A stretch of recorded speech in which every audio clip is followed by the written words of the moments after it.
Hey everybody, it's Kevin Carr from Mike Boyle Strength and Conditioning, and I want to take you through our movement preparation and warm-up that we do prior to a full workout here at MBSC. So what I'm going to do is I'm going to take you through foam rolling, mobility, active warm-up, as well as power and medicine ball throwing. So first thing we're going to do to start every workout is just 5 minutes or so dedicated towards full body foam rolling, like Courtney's doing right here. Starting with foam rolling allows us to essentially turn down the neurological activity in the muscles or reduce the resting tone of the muscles prior to stretching and getting into more dynamic movements. What you're going to find is it's going to be a great way to reduce the resting tone of the muscles so we get some more passive range of motion before we stretch. And most importantly, it just makes people feel better. We want to make sure we address all the big muscle groups. So Courtney's got her hips, she's going to get her quads, she's going to get her hamstrings, her back, her lats, behind her shoulder. What we do is we encourage our athletes, one, to go through a standard full body routine, but also to explore for areas of tightness and discomfort. Foam rolling can be a good indicator of where you're sore or stiff as it relates to your previous days or earlier workouts that you did through the week, right? And so it's a good time for them to kind of get in touch with how their body feels that day, work through some areas of stiffness before we get into our stretching. What we want them to do is roll slowly and really think for like a pleasurable level of discomfort. Maybe like a 5 or a 6 out of 10 probably on that adductor right there that Courtney's doing. We really like these roller rollers. You know, they allow for a little bit more contact and surface area so they can get some around bony prominences like their spine or around the side of their hip. And just give them about 5 minutes to get through a full body routine to start to prime their body before we get into active stretching. Following foam rolling, we're going to get into our active mobility segment of the warm-up. What we want to do in our active stretching segment is think about the joints or tissues that tend to be chronically tight on our gen pop or athlete population, and we start to think about the joint-by-joint approach. One of our favorite exercises or stretches that we start with is usually the 90-90 stretch. This is a really valuable stretch because we can get hip external rotation and flexion on one side, and then hip extension and internal rotation on the other side. So we're able to get the hip rotation in both directions. From there, we're still going to address the hips, so we're going to get into a Spider-Man stretch. So Courtney's going to get up nice and tall. I'm going to have her step her foot right outside of her hand here, wedge that elbow onto the inside of the knee, press that back hip down. On here, we get a nice squat-specific stretch in the adductors and the hip joint. On the back hip, we get a hip flexor stretch. So again, another 2-for-1, we're able to get a stretch on both hips. Then we want to also address the adductors and hip abductions. So she's going to get her knees out nice and wide, one leg out to the side, foot flat. I want her to actively think about pushing this foot down as she rocks her hips back and forth, thinking about sitting back so she gets a good adductor stretch here. And for all of these stretches, we generally want them in there creating active contractions, trying to pull themselves deeper for at least 30 seconds and thinking about breathing and relaxing in the position. From here, we're going to move up to our upper body. So we want to get some thoracic mobility. Courtney's going to come up, get those feet nice and wide. She's going to rotate her chest up to the ceiling. Look, try to get as much rotation through that thoracic spine as she can. Alternate to the other side. Here, I really like this drill because it allows her to keep her lumbar spine relatively stable while she gets mostly motion through her upper thoracic spine. Okay, when you're building a mobility prep portion, think about the population you're working with and where they generally see limitations and degrees of freedom. And a lot of our athletes, we're going to see limitations in hip mobility, limitations in thoracic mobility, as well as sometimes ankle mobility. So generally, we're going to think, trying to address all of those levels throughout the program to make sure our athletes are improving and prepping their range of motion in their joints for the higher intensity activities that are about to come.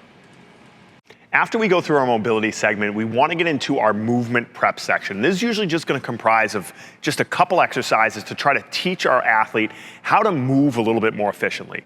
Our movement prep exercises, the focus is teaching them how to move the right joints with the right muscles at the right time. And typically, we're going to really zero in on the athlete's shoulders, in their pelvis, as it relates to them creating stability at their lumbar spine. You're going to see a lot of your athletes who have trouble disassociating things like shoulder flexion from lumbar extension or disassociating hip extension from lumbar extension. And so we want to try to teach them how to create proximal stiffness while they get distal motion in their hips and shoulders.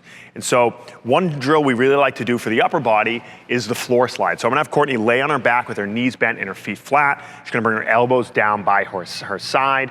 And what we want to teach her to do is how to slide those arms up over her head while creating tension and driving her rib cage down. That's going to force her to get authentic authentic overhead positioning with her arms and stiffness in her abdominals. So what I want her to do, she's gonna take a big breath in the nose and then a big breath out the mouth, and she's gonna draw those ribs down. And as she does that, she's gonna slide her arms upwards, pressing those arms into the floor. We wanna see her lumbar spine doesn't come up. Then she's gonna inhale, come down.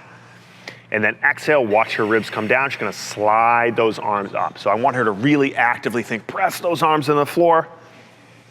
Exhale, reach upwards, okay? So again, we're teaching her how to create stiffness in her abs while her arms go overhead. Another one we would like for the lower body is simply a hip bridge. So we're gonna start with a bilateral bridge to start. With a beginner, I think it's helpful to start with a bilateral bridge so that way they don't get a hamstring cramp and they can really understand the pelvic and lumbar mechanics that we want. Again, a lot of our athletes are gonna just depend on getting extension through the lumbar spine and pelvis rather than through their hips. So we wanna teach them to create stiffness here by using that exhale again, like we just did on the floor slide. She's gonna take a big breath in the nose, exhale, draw those ribs down, press through her heels, extend her hips up. I wanna see that nice straight line from her knee up to her shoulder. And she's gonna come right back down. Big breath in, learn how to create some stiffness, and then bridge up. Just a simple hip bridge, trying to teach them how to get real authentic hip extension. Once they can do that well, then we can just progress to a unilateral bridge. So I'm gonna have Courtney bring one knee up towards her chest, okay? Getting this hip into flexion is really actually gonna help her to lock down her lumbar spine a bit more and just create a greater demand for hip extension on her right here. So again, big breath in, big breath out, and lift. Hold for a second or two at the top, right back down. Do one more. And bridge up. These are great drills, especially with beginners, to just teach them basic movement patterning before we start to get into higher intensity or higher load activities that we're gonna get into the weight room after this. After we get through our movement prep, we're gonna get into our active warm-up segment of the workout. And what we wanna do is kind of break this up into kind of a static warm-up in place and then in a dynamic active warm-up when we're moving. Starting with our static warm-up, I think it's a really good time to go through basic movement patterns. One, to just teach our beginner clients, but also just to prep them through the activities that we're gonna do for the day. One of the things I really like to do is our lunge matrix or squat matrix in place. And so what we're gonna do, Courtney's gonna start with a light medicine ball at the chest. We're just gonna start, we're gonna do 5 squats. I want her to just reach out and sit back. This gets 2 things. One, it just gets to her to warm up her squat pattern. As a coach, especially with a newer athlete, it can also serve as an assessment. I can start to see how do our ankles move, how do our knees move, how do our hips move, and just start to assess her squat pattern. From there, then I'm gonna have her go into a split squat. So you can go down kneeling on the ground, holding the ball at the chest to try to keep her up nice and tall. I want her to just get 3 reps up and down here. Again, warming her up in a split pattern. Getting her ready to go maybe for some deceleration or sprinting stuff later on. Let's get the other side as well, okay? And then over the time while she's training with us, we can just progress this pattern. Maybe in a few weeks it becomes a reverse lunge. A few weeks later it becomes a forward lunge. We're still working through that split position.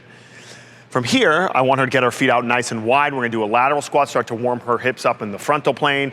Let's go 3 each direction here. Reach that ball out, sit back. She's gonna warm up her adductors, warm up her lateral hip muscles, get her moving side to side. Again, maybe in a few weeks, we progress this to a lateral lunge where she's decelerating as opposed to keeping her feet static.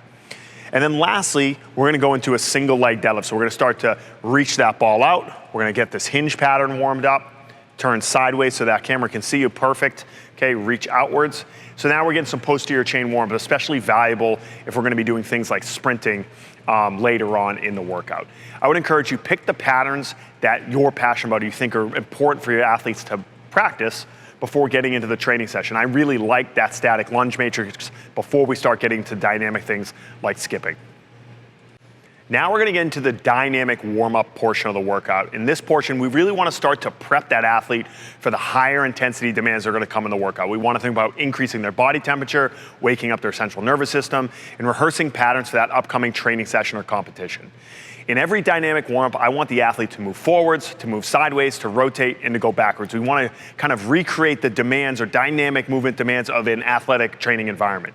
And so, what we're gonna focus on is a few different active moves that we do all the time Primarily starting with the first one, which is A-skip. A-skip is a great way to teach acceleration, basic running mechanics. It's foundational, especially for our youth athletes, to understand how to sprint and accelerate correctly. It's also a great way to start to warm up the lower leg and start to just work through getting our nervous system ready to train. So Courtney, what I want to see, she's going to start kind of in a marching pattern, opposite arm, opposite leg. I want to see those arms and legs move together. She's going to get a little bounce in place. That's our A-skip pattern with that double bounce, that little plow bounce at the bottom. She's going to go down and she's going to come back. So we really want to coach arm action. I want to see that those hands go from head to hip, those knees get up past the hip. They have a nice little bounce at the bottom here, okay? Typically going to do this about 10 yards down and back. Next, we're going to go into high knee run. So we want to start to think about, again, increasing the intensity. We want to start to cue quick ground contact time like we want to see during sprinting. It also just serves as a great hip flexor warm-up. So I want to go back and forth, drive those arms, punch those arms hard, punch those arms hard. Good, let's come back, turn up the speed a little bit. That's it. Good. Now, we're going to go into butt kicks. Okay, so I want to see knee up and heel up. I don't want to see the old lazy butt kick like this. I want to see draw the knee up, bring the heel to the butt, similar to our top speed mechanics. So she's going to get a hamstring warm-up and a hip flexor warm-up. Let's go. Pump those arms coming down. Coming back, I want to see a little more arm action here. There we go, nice. Good. Now, we went forwards through our basic sprinting warm-up drills. Now we're also going to go laterally, okay? So I want to do a shuffle. I want to see Courtney nice and low here, good athletic position. Again, I don't want to see a lazy, bouncy shuffle. I want to see good kind of defensive position in basketball. I want to see her shuffle down, shuffle back. Here we go. Push, that's it, and coming back. Good. Now, I also want to do karaoke. We want to work on a little bit of rotation. And so what we want to do in a karaoke drill is see them try to get alternating action of their hips and their shoulders, right? I don't want to see her moving in a block like this. I want to see that she's able to get alternating motion between her pelvis and her shoulders, stepping over and under. Ready? Let's go. Good, and coming back. Nice. And last one we're going to go over here is just a back pedal. So again, I want athletes to get comfortable moving in reverse. Even with our Gen Pop clients, getting them comfortable being able to go backwards, maybe to lower speed, I still think is valuable. Getting a good athletic position nice and low. I want her to think like she's going to push the ground away. Ready, go. Good, and come back. Now, there's a ton of different drills you could work into an active warm-up. We add different skip variations, skipping sideways, skipping forward, skipping backwards. We do different pogo variations. You could be as creative as you want, but those are some of the fundamentals that you can start with to get an athlete warmed up and ready to train. The last piece of kind of our warm-up section of our workout before we get into the weight room is going to be our power section, specifically our light implement power. That means jumps, hops, bounds, and medicine ball throws. We're typically going to pair these up together in a pairing or a tricep where we do some sort of jump, hop, or bound and pair that with an upper body medicine ball throw for about 3 sets. And so jumps, hops, and bounds are going to be our main focus. The difference between the 3 of them being this. A bound is when we're going to start on one leg and push over and land on the opposite leg. A hop is when we start on one leg, we take off and we land on the same leg. And then a jump is when we take off on 2 legs and land on 2 legs. We're going to spread these different variations throughout the week. We might do a box jump, we might do a hurdle jump, we might do a side-to-side bound, we might do a forward bound, depending on where we're progressing through the program. Depending on how many days your athletes come, you want to try to spread those different variations out throughout the week. Additionally, like I said, we're going to pair this up with medicine ball throwing. And we'll do various different throws, things like medicine ball side toss, or an overhead throw, or a shot put, or a slam. Just like talking about our jumps, hops, and bounds, you want to have various direction throws put through the week. And again, we want to focus on power development, meaning we want to use generally a lighter ball, anything from 2 to 8 pounds, and we really want to focus on speed rather than load. And we're going to keep the reps relatively low for both our plows and medicine balls. Things like 3 to 5 reps for everything. We don't want to have too high volumes. We really want to focus on quality and power output first and foremost. A complete warm-up and prep is one essential part of the recipe to a full functional training program. You can't just get in the weight room and lift weights and be done. A full functional training program requires foam rolling, stretching, movement prep, warm-up, as well as light implement power. If you want to learn more about how we build programs here at Mike Boyle Strength and Conditioning to work with both our Gen Pop clients as well as our competitive athletes, Check out cfsc.inspire360.com to learn more about our Certified Functional Strength Coach certification program.